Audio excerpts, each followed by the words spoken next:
As a child, I came from a pretty rough family life. My dad was an alcoholic and was absent most of my life.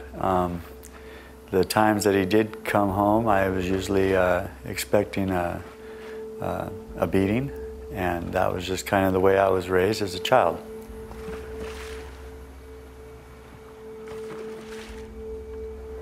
As I was growing up, I always felt like I was to blame. I felt like I was the one who was causing all the problems in the family, and was deserving the anger and the beatings and the pain that was inflicted upon me. I tried to run away at a young age, roughly second grade. I just never felt like I was wanted. Still in elementary school, I started acting out in rage and anger. I was diagnosed with ADHD, with what they call hyperactive fits, and I would find people and just start beating on them or hurting myself. That was kind of the norm for me as a youth, as a young kid. So they got me on Ritalin, and from the time I was roughly 5th grade, I was not allowed to be back in school unless I was sedated on some sort of medication. That was the start of my drug use, as far as I can remember as a kid. I started drinking with my brother at a really young age as well. And I can remember around 7th grade, I would steal wine from my dad and also from the convenience stores, and get drunk before school. And I remember feeling different for that. I was the only kid I knew at that age going to school drunk. That's also when the marijuana and the pills started, and yeah, I was just trying to escape at that age, and something happened to me as a child. I was molested by my grandfather, and I believe that was probably a big reason for the rage in my life. Not just that, but also the rage that I experienced through my family. But I was told not to talk about that stuff, and that was something I was very ashamed of.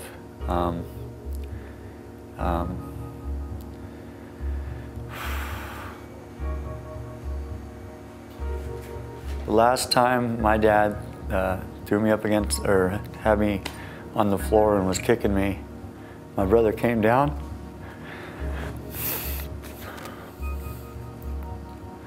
threw him up against the wall, and told him if he ever touched me again, he'd kill him.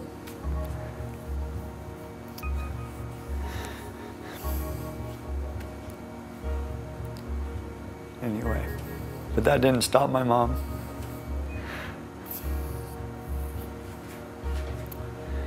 So needless to say, I continued to drink and party, and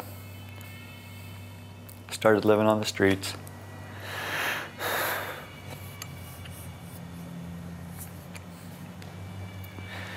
So the Lord never left me, you know. I remember I was lost and alone, and I still just couldn't deal with the past in my life, the pain that I'd gone through as a child. And so the drug use and the alcohol abuse got worse and worse. I need a break for a second.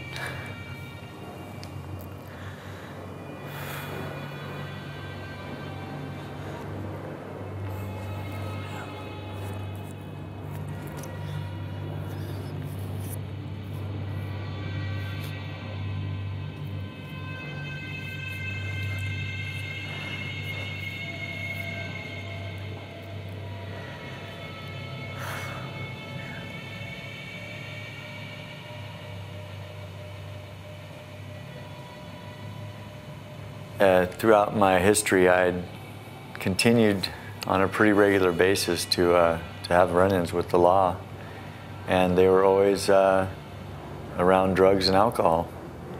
You know, during those times, whether I'd go to jail for a day or 2 days, I remember I would pray, and I would ask God for guidance, and you know, it made me feel better for a minute, but I always went back to what I knew, and I always went back to the drugs and the partying and the streets.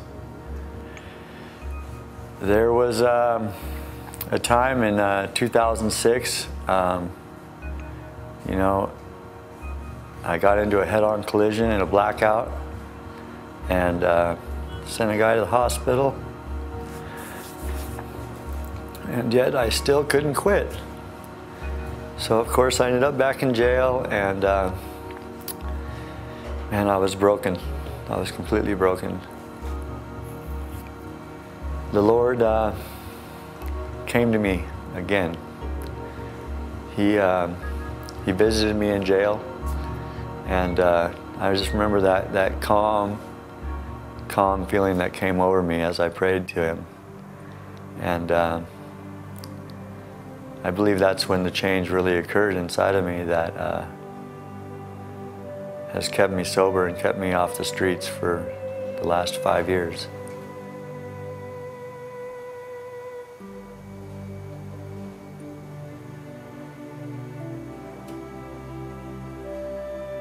The Lord came to me in jail and in my darkest times, and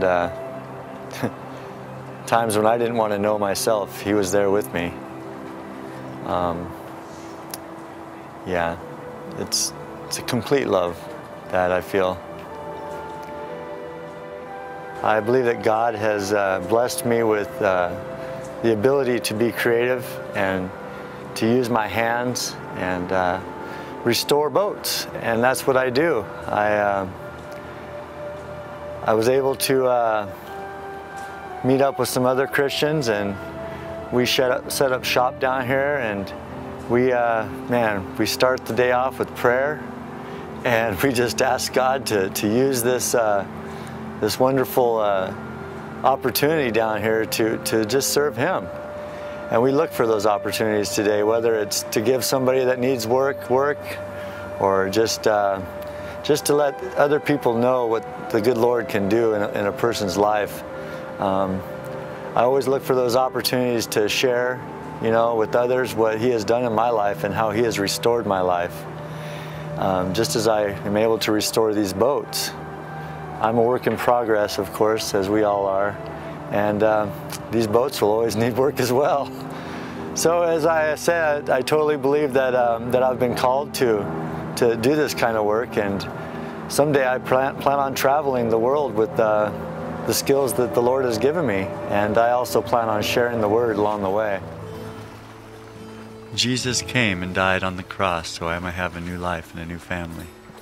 By the redeeming blood of Christ, I am accepted and freed from the bondage of all sins and addictions. Where once there was blame, now there is love.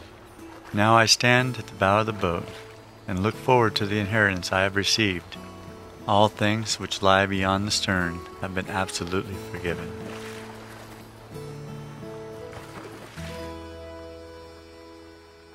In my story, the Lord has pursued me, you know, throughout my life, and it's unmistakable.